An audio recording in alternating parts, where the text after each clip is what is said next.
पति लाए सखी। एगो गीत हम बोल रहे कल्लू म्यूजिक वर्ल्ड से आए भैया। एक जानी अपना सैया जी के तारीफ में कहा तारी कि हमारा सैया जी के गलिया पति लाए सखी। हेलो हेलो तारे दिल नहीं कि हमरो पीला दाढ़ी में छुप गया है लेकिन दिखता है। वाह बड़ी करीब से अगर देखती है कि हमारा सैया जी के गलिया पति लाए सखी। एकरे के देख के गाना याद आवेला रहरी के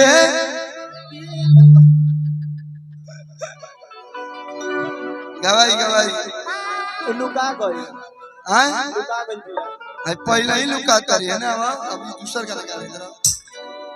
अच्छा भैया शुभ कार्यक्रम में आइल बनी सत्य को तुको बियाह के गाड़ी कितना हो सकेला हां होई अभी सब भाई लोग बोले हैं अब बड़ी तू उड़ाता रे वही में तोरा के देखल जाए वही में तो हाथी लगावल कि हमारा सैया जी के गलिया पति लाए सखी। तो हे दिल हमारा लेके गइल दिलाए सखी।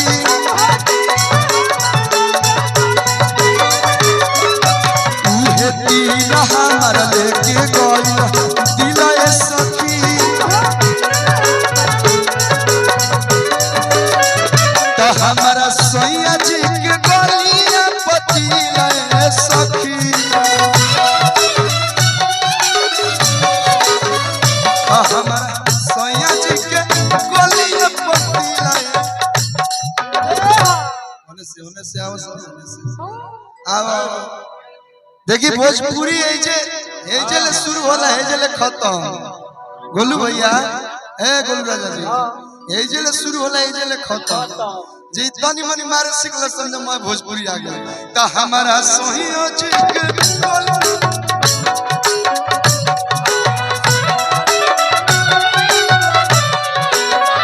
हमारा राजा जी के गलिया पति लाए सखी। उहे दिल हमारा लेके गई दिलाए सखी।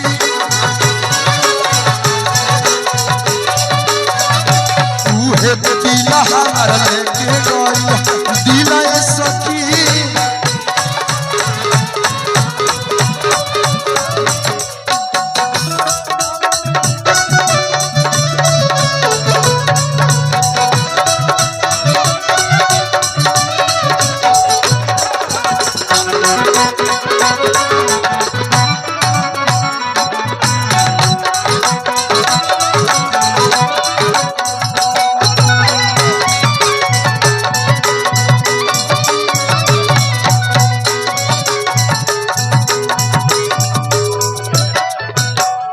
कह दिया कि हमारे राजा जी के कितना बखान करी कि गोरे गोरे फेस पर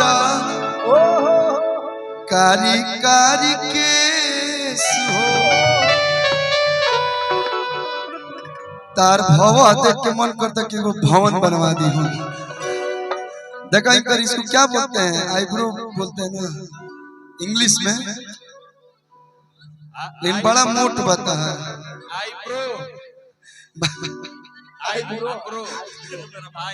आईब्रो ना आईब्रो आई बेबी कम डाउन साला काम डाउन के कम डाउन को होता साला क्या करें कहे के बा कि गोरे गोरे फेस पर कारी कारी केस हो। उसकी चला के मुस्की मारो सहारा में सहो।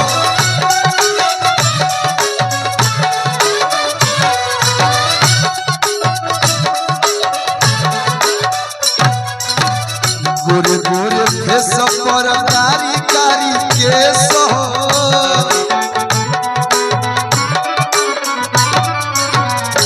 प्रमोद परदेसी अरे भैया भैया चलिए ओ गोरे गोरे फेस पर कारी कारी केस हो।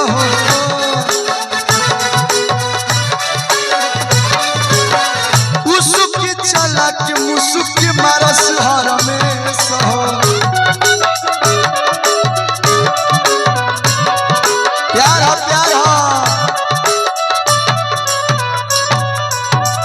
तो कुल ही प्यार दिले हमारे पहुँची लए सखी भैया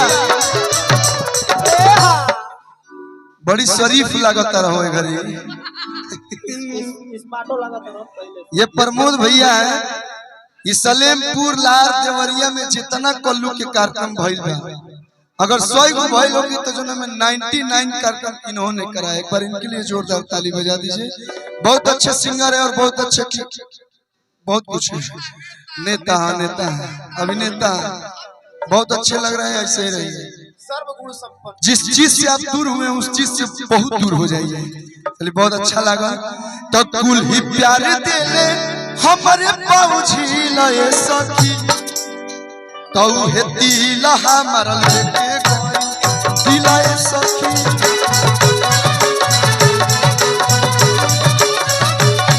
ए गोलू भैया यही में भाग लगा तो हमारा कमरा में सोनिया पहना गए राजा जी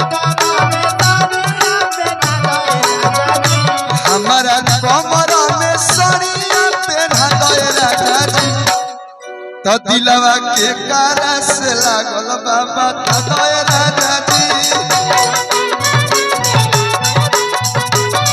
दिलवा के कारा से लागल बाबा तो गए राजा जी